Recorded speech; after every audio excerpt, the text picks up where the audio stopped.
మీ business ఏదైనా మీ ఊర్లో promotion చేయాలంటే అది సుమన్ టీవీతోనే సాధ్యం. ఇప్పుడే సంప్రదించండి.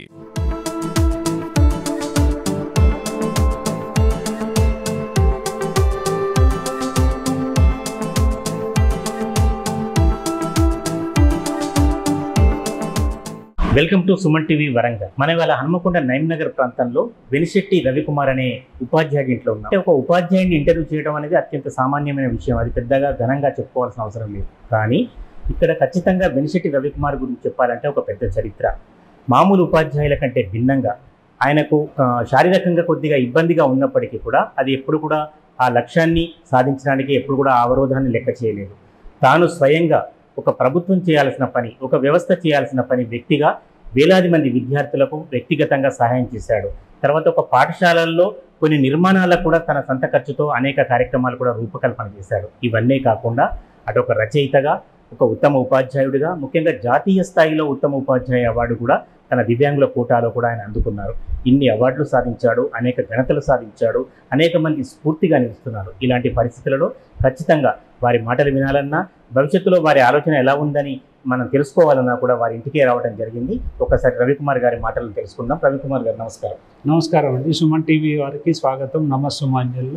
సార్, నేను ఇంతకుముందు చెప్పినట్లుగా ఏ సంవత్సరంలో మీరు ఉపాధ్యాయ వృత్తిలో ప్రవేశించారు? అసలు మీ మోటో ఏంటి, మీ ఆలోచన విధానం? నేను 1999 ఏప్రిల్ మాసంలో ఉపాధ్యాయ వృత్తిలో కమలాపూర్లో ప్రాథమిక పాఠశాలలో ప్రవేశించడం జరిగింది సార్. నాది పుట్టగానే కుడికాలకు పోలియో సోకింది. నా యొక్క విద్యాభ్యాసము హుజురాబాద్, కమలాకుంట, తర్వాత సికింద్రాబాద్లోని సర్దార్ పటేల్ కాలేజీలో మీ విద్యాభ్యాసం అది ఎంఎస్సి మైక్రోబయాలజీ ఉస్మానియా యూనివర్సిటీ నుంచి పూర్తి చేయడం జరిగింది. ఎంఈడి ఇన్ సర్వీస్లో కాకతీయ యూనివర్సిటీ నుంచి పూర్తి చేయడం జరిగింది. Post graduation diploma in computer science Hyderabad central university నుంచి చేయడం జరిగింది సార్. బేసిక్గా నేను నా రోల్ మోడల్ మా నాన్నగారే. నా అన్న వృత్తిలో ఉండేది, వారు ఉపాధ్యాయ వృత్తిలో తెలుగు పండిట్ గ్రేడ్ 1గా ఉండి భీమదేవరపల్లి మండలం మాణిక్యపూర్లో వారు విశ్రాంత ఉపాధ్యాయుడిగా రిటైర్ కావడం జరిగింది. నేను ఈ స్థాయిలోకి రావడం కారణం ఏంటంటే, ముందు ఒక కుడి భుజము ఎడమ భుజము మా అమ్మ నాన్న, తర్వాత ఈ యొక్క అడుగు వేయాలన్నా, ఏ కార్యక్రమం చేయాలన్నా మా శ్రీమతి మాధవి గారు పూర్తి సహాయ సహకారాలు అందిస్తుంటారు. అది అందుకోసం ఆ సహకారం ఉండబట్టే ఇక్కడి వరకు వచ్చాను. నా యొక్క రోల్ మోడల్ అనేటువంటిది, నా యొక్క స్ఫూర్తి అనేటువంటిది, నా యొక్క నమ్మకమైనటువంటి ఒక మరో దేవతల్లాగా అప్పుడు వారు నాకు ఆదర్శంగా నిలిచి వారి నా స్ఫూర్తితే నేను ఉపాధ్యాయ వృత్తి చేపట్టడానికి దోహదమైంది సార్. అయితే తల్లిదండ్రుల స్ఫూర్తితో ఉపాధ్యాయ రంగంలో ప్రవేశించారు.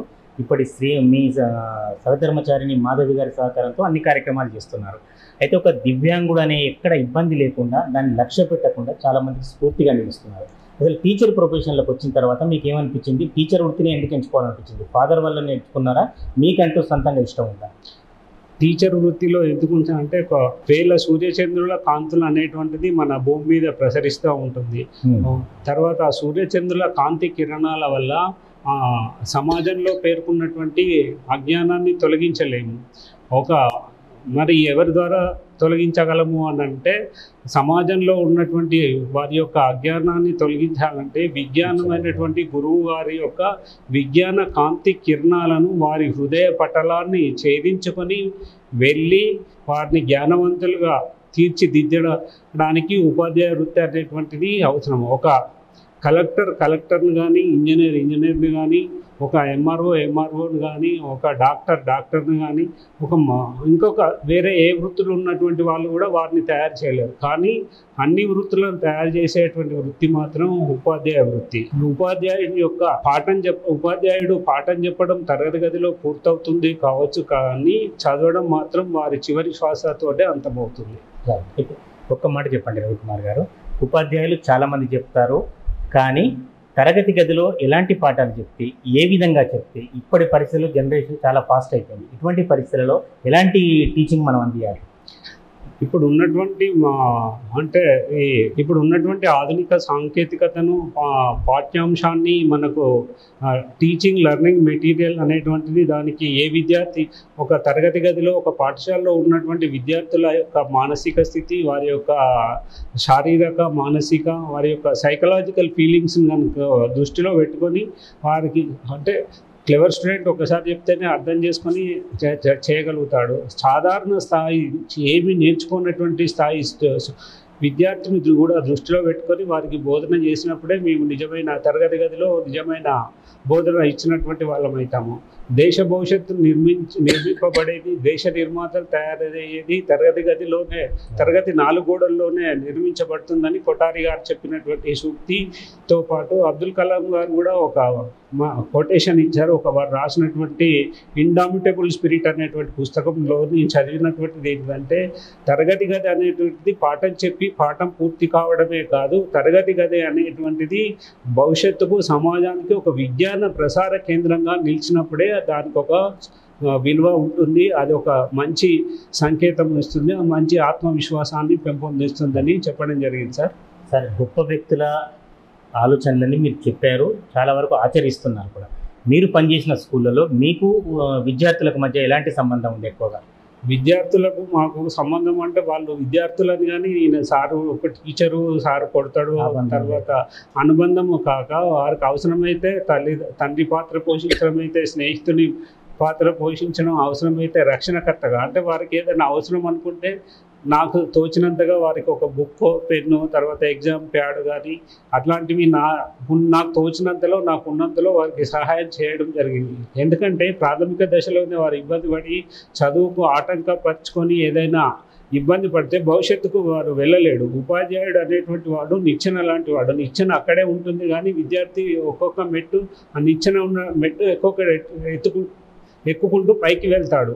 మనం ఆ ఎక్కే క్రమాన్ని కనుక ఏమైనా ఆటంకమై వారికి ఉన్నటువంటి ఇబ్బందులు ఎదురైతే అక్కడే ఆగిపోతే సమాజంలోకి మంచి పౌరుడుగా తయారై రాలేడు. రైట్. అంటే పిల్లల్ని ప్రోత్సహించడానికి ఏదో రూపేణా మీరు వారికి బహుమతులు ఇచ్చారు, అన్ని రకాల ప్రోత్సహిస్తున్నారు. నేను విన్న ప్రకారం మీరు అదే చాలా పెద్ద స్థాయిలో కూడా పిల్లల్ని ప్రోత్సహించడానికి ఖర్చు పెట్టేవాళ్ళని, కొన్ని స్కూళ్ళల్లో ఇన్ఫ్రాస్ట్రక్చర్ కూడా మీరు చాలా వరకు ఖర్చు పెట్టారని, ఇది ఎట్లా సాధ్యమైంది? ఇది నాకు ఉన్నటువంటి వచ్చేటువంటి నా వేతనం నుండే ఇంతకుముందు పనిచేసినటువంటి హుజరాబాద్ మండలంలో నా వేతనం నుంచే పిల్లలకు వాష్రూమ్లో రన్నింగ్ వాటర్ కోసం ఒక వాటర్ ట్యాంక్ను చేయడం జరిగింది. అక్కడ కాంపౌండ్ వాల్ కనుక లేకపోతే అధికారులతో మాట్లాడి నా వరకు కొంత ప్రయత్నం చేసి నా వరకు కొంత వెచ్చించి కాంపౌండ్ వాల్ను నిర్మించడం జరిగింది అందరి సహకారంతో. కాంపౌండ్ వాల్ నిర్మించిన తర్వాత అందులో ఒక 104 మొక్కలు నాటడం జరిగింది. ఇవి ఒక మహావృక్షమే, మహా బృందావనంగా ఉండడం జరుగుతుంది. ఇప్పటికీ మీకు కావాలనుకుంటే ఆ వీడియో కూడా మీకు అందజేస్తాను. అది ఒక బృందావనం లాగా ఉండి అక్కడ ఒక మోడల్ స్కూల్గా పర్యావరణ పరిరక్షణకు ఒక ఇదిగా హుజరాబాద్ మండలంలోని రాజపల్లె ప్రాథమిక పాఠశాలలో క్రమశిక్షణ అనేది చెట్టును చూసి నేర్చుకోవాలనేటువంటిది అందరికీ నేర్చుకోవాలనే ఉద్దేశంతో నా చేతులు ఉన్నంత వరకు చేయడం జరిగింది సార్. నిజానికి మీరు చెప్పిన సూచన పిల్లలు కాదు పెద్దవాళ్ళు కూడా ఖచ్చితంగా ఆచరించాలి. ఒక బృందావనం లాగా హుజరాబాద్ను మోడల్ స్కూల్ లాగా హరితహారం లాగా తయారు చేశారు, అది గొప్ప విషయం సార్. నేషనల్ ఉత్తమ ఉపాధ్యాయ అవార్డు కాకుండా మీరు దాంతోపాటు ఇంకేం అవార్డు? జాతీయ స్థాయిలో రోల్ మోడల్ అవార్డే కాకుండా federation of Telangana chamber of commerce and industries వాళ్ళు ఒక ఇండస్ట్రీస్కు ప్రతి ఇయర్ ఇండస్ట్రీస్లో అచీవ్మెంట్ చేసినటువంటి వాళ్ళతో పాటు డిజేబుల్డ్ అచీవ్ చేసినటువంటి వాళ్ళకు కూడా ఒక డిజేబుల్డ్ పర్సన్స్కు ఆల్ ఇండియా ఆంధ్రప్రదేశ్లో తెలంగాణ ఒక డిజేబుల్డ్కి ఇస్తారు.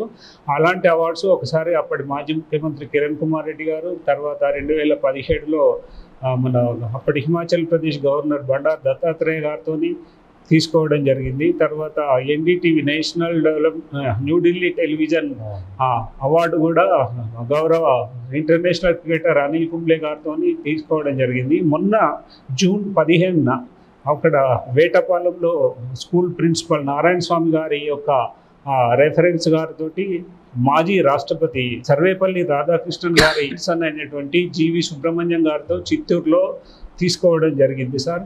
తర్వాత ఈ బ్రెయిన్ ఫీడ్ అనే మ్యాగజైన్ అటువంటి వారిని కూడా నేను ఢిల్లీలో తీసుకోవడం జరిగింది. చుక్కా రామయ్య గారి ద్వారా లీడ్ ఇండియాలో వ్యాసరచన పోటీల్లో పాల్గొని ఉత్తమ వ్యాసరచయితగా ఎంపిక కావడం జరిగింది. యునైటెడ్ స్కూల్స్ ఆర్గనైజేషన్ న్యూఢిల్లీ వారు నిర్వహించినటువంటి మతము మానవత్వం అనే అంశంపై నిర్వహించి జాతీయ స్థాయి ఉపాధ్యాయ వ్యాసరచన పోటీలో కూడా పాల్గొని అందులో కూడా నేను కన్సోలేషన్ బహుమతి పొందడం జరిగింది. తర్వాత మనిషి మానవుడు పర్యావరణం అనేటువంటి అంశాల్లో కూడా పాల్గొని నా వంతుగా ప్రయత్నం చేయడం జరిగింది సార్. ఇవి ఇంకా పొట్టి శ్రీరాములు పురస్కారము, తర్వాత తెలంగాణ ప్రభుత్వం మొన్న గౌరవ మంత్రివర్యు సీతక్క గారితో దివ్యాంగ దినోత్సవం రోజు, అంతర్జాతీయ దివ్యాంగ దినోత్సవం రోజు రవీంద్ర భారతిలో గౌరవ మంత్రివర్యులు సీతక్క గారితో కూడా రోల్ మోడల్ అవార్డు రవీంద్ర భారతిలో తీసుకోవడం జరిగింది. తెలంగాణ ఆవిర్భావ దినోత్సవాల్లో కూడా ఉత్తమ ఉపాధ్యాయుడిగా అవార్డు పొందడం జరిగింది సార్. ఇవి నేను తీసుకున్న కొన్ని అవార్డులు సార్. మీకు బాగా చెప్పారు, కొన్ని అవార్డులే. ఎందుకంటే నేషనల్ నుంచి కింది వరకు నేనే మీ లిస్టు చూస్తే చాలా ఆశ్చర్యపడ్డా. ఇది ఒక మనిషికి ఇన్ని అవార్డులు తీసుకోవడం సాధ్యపడుతుందా, ఎట్లా సాధ్యం? అయితే ఒక ప్రశ్న కొంచెం మీకు ఇబ్బంది కలిగించినా నేను అడగ తప్పట్లేదు. చాలా వరకు మానసికంగా శారీరకంగా చిన్న అవరోధం ఇబ్బంది అయితేనే చాలామంది ముందుకు పోకుండా ఇంటికే పరిమితం ఉంటారు. మీరు ఒక ఉపాధ్యాయ వృత్తిని చేపట్టారు, ఉత్తమ ఉపాధ్యాయ అవార్డు అందుకున్నారు. ఇలా మీలాగా ఎవరైనా ఇబ్బంది అయితే ఫిజికల్ ఆర్ మెంటల్ అట్లా ఇబ్బంది ఉన్న వాళ్ళకి మీరు ఎలాంటి సలహా చెప్తారు? అలాంటి ఇబ్బందులు అనేటువంటిది ఉంటే మనము ఆగిపోవడమే తప్ప ఆ దాటిని అధిగమించి ఒక వైపు డోర్ మూసేస్తే ఇంకో వైపు కిటికీ నుంచి మనకు వెలుతురు ప్రసరిస్తూ ఉంటుంది. మనము నడవగలిగితే నడవగలగాలి, లేకపోతే కొంచెం పరిగెత్తగలగాలి, లేకపోతే కర్ర సాయంతో నడవగలిగితే దునకగలిగితే ఏదో రూపకంగా లక్ష్యం అనేటువంటిది చేరాలి. ఇప్పుడు ఒక దగ్గర మనం ఉన్నాము, ఒక ట్రాఫిక్ సిగ్నల్ పడింది అనుకోండి, నేను ఇప్పుడు పోను రేపటి దాకా ఈయనే ఉంటా అంటే మనం లక్ష్యం చేరలేము. ఎందుకంటే ఎన్నుకున్న వాళ్ళు వచ్చి మనమే కొంత ఆత్మవిశ్వాసాన్ని పెంపొందించుకొని చేయాలి. అసలే నలవడాన్ని చేయాలన్నటువంటి వాళ్ళు స్టీఫెన్ హాకింగ్ కూడా ఒక హ్యాండ్ తప్ప ఆయనకి ఏమీ పనిచేయదు. హెలెన్ కెల్లర్ గారు ఉన్నారు, తర్వాత ఇంకా ఇంత పెద్ద పెద్ద మహానుభావులు. ఇప్పుడు ఈ మధ్యలో కొంతమంది ఐఏఎస్లు కూడా అవుతున్నారు, బ్లైండ్ వాళ్ళు, తర్వాత ఆర్థోపెడిక్ వాళ్ళు, వీళ్ళంతా ఐఏఎస్లు అవుతున్నారు. ఇదంతా ఎలా సాధ్యం? ఇంకా అప్పుడు ఇంత సాంకేతిక విజ్ఞానం కానీ, ఈ సోషల్ మీడియా కానీ, ఈ టెక్నాలజీ వల్ల కేవలం ఒక పుస్తకానికే పరిమితం అవుతుంది. నేను జేడి లక్ష్మీనారాయణ గారు ఒక మాట చెప్పారు. వారు ఎక్కడ వెళ్తే ఒక సివిల్ సర్వీస్లో ఎలా ప్రిపేర్ కావాలని అంటే వారు ఏమన్నారంటే, నువ్వు ఎక్కడైనా షాప్లో కానీ బడ్డీ కోట్లో కానీ సమోసాలు కానీ ఏమైనా కొనుక్కొని తినే అలవాటు ఉందా అంటే ఉంది సార్. అంటే ఆ సమోసా తిన్న తర్వాత ఆ పేపర్లో ఉన్న మ్యాటర్ను కూడా మీరు వదిలిపెట్టద్దు. ఏ చిన్న విషయాన్ని కూడా వదిలిపెట్టకపోతే అది మన లక్ష్యానికి చేరువ చేస్తాము. దేన్ని కూడా ఎవరిని కూడా చిన్న చూపు చూడద్దు. ఎవరు కూడా ఇట్లాంటి వికలాంగులను కూడా చిన్న చూపు చూడద్దు. వారికి తోచిన సహాయాన్ని చేయాలి. మీరు అన్నట్టు నడవలేనటువంటి వాళ్ళు, కదలలేనటువంటి వాళ్ళు చాలామంది ఉన్నారు. అలాంటి వారికి ఉద్యోగాలు కల్పనలో లేకపోతే ఏదైనా పారితోషికమో ఇచ్చేసి వారు కొంత, ప్రభుత్వం కొంత, సమాజం కొంత ఆదుకోవాలని. మనం చేసిన పనులు మనతోనే అంతమైతే ఇతరుల కోసం చేసే పనులు శాశ్వతంగా నిలిచి ఉంటాయని గాంధీ మహాత్ముడు చెప్పిన సూక్తిని ఆచరిస్తే బాగుంటుంది అని నా ఆలోచన సార్. ఆలోచన కాదు సార్, నిజంగా ఆచరణ చాలా గ్రేట్. ఎందుకంటే మీరు చెప్పిన అంశాలు వింటే ఇప్పటి యువతరం కావచ్చు, లేకపోతే చిన్న ఇబ్బందుల వల్ల యాక్సిడెంట్లలో ఏదైనా ఇబ్బందులు పడ్డ వాళ్ళు ఆత్మహత్యల కార్యక్రమాలు చేపడుతున్నారు.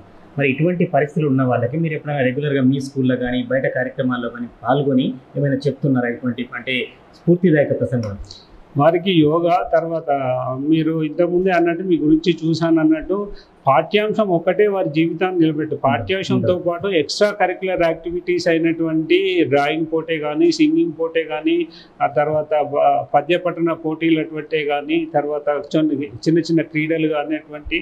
అంటే మీరు వికలాంగుడు క్రీడలు ఎట్లా చేస్తారంటే ఇట్లా ఆడుకోండి అని చెప్పేసి వాళ్ళను ఒక రూట్ చూపిస్తే వాళ్ళు చేయగలుగుతారు.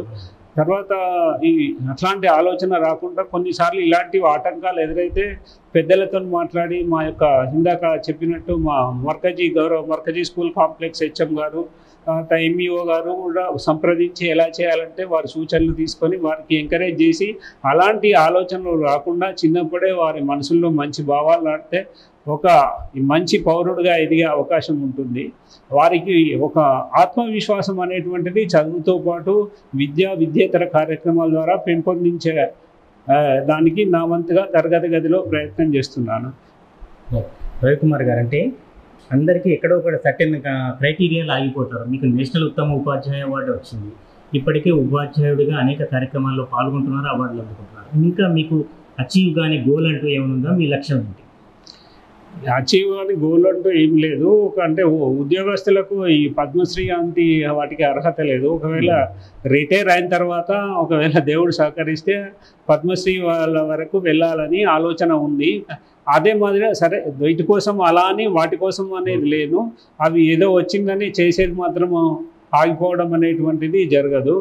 ఇది వాటి కోసము కాదు, అలా అని ఆలోచన లక్ష్యం అనేటువంటిది విడిచిపెట్టి ఉండడానికి ఇది లేదు. ఏది ఉన్నా లేకపోయినా నా శాయశక్తుల మా అమ్మగారు మొన్ననే చనిపోయారు విజయలక్ష్మి, నాన్న జగదీశ్వరయ్య గారి ఆశీస్సులు, ఇందాక చెప్పినట్టు మా శ్రీమతి మాధవి గారి యొక్క ఆశీస్సులతో పాటు ఎన్నో కార్యక్రమాలు చేస్తాం. మన హన్మకొండ పట్టణంలో 22-23 సంవత్సరంలో దేశంలోని వివిధ రాష్ట్రాల ఉత్తమ ఉపాధ్యాయులు, ప్రభుత్వ ఉపాధ్యాయులు, ప్రాథమిక పాఠశాల నుంచి యూనివర్సిటీ ప్రొఫెసర్స్ వరకు ప్రతి సంవత్సరం ఒక 50 మందిని ఎంపిక చేసి Abdul Kalam national excellence teaching awards కార్యక్రమాన్ని నిర్వహించడం జరిగింది.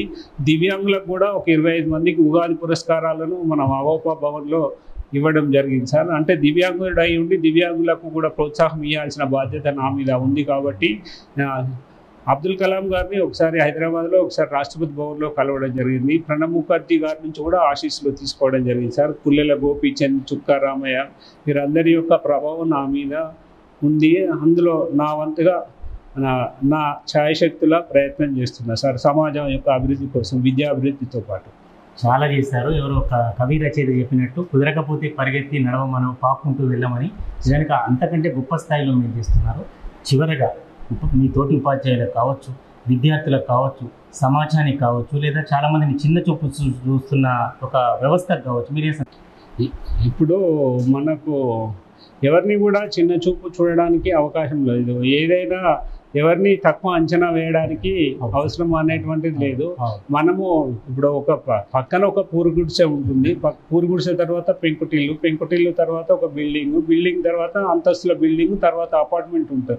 అపార్ట్మెంట్లో ఉన్నామని పూరుగుడిసె వాళ్ళని తక్కువ చూస్తే పూరుగుడిసె వాళ్ళతో పనులు ఉండే ఉంటుంది. ఏదో ఒక రోజు మనకు ఒక్కొక్కసారి మనకు చిన్న కాకిని కూడా మనం తక్కువగా చూడడం లేదు. ఇది కాకి ఎందుకు ఎక్కడ అవసరం పడుతుంది అనేది మన అందరికీ అర్థమై ఉంటుంది. ఎప్పుడైతే మనము సమాజాన్ని తక్కువ చూపు చూడడం ప్రారంభిస్తామో మనల్ని కూడా ఇంకొక తక్కువ చూపు చూసి ఎక్కడో ఇబ్బంది పెట్టే అటువంటి అవకాశం తప్పకుండా ఎదురవుతుంది.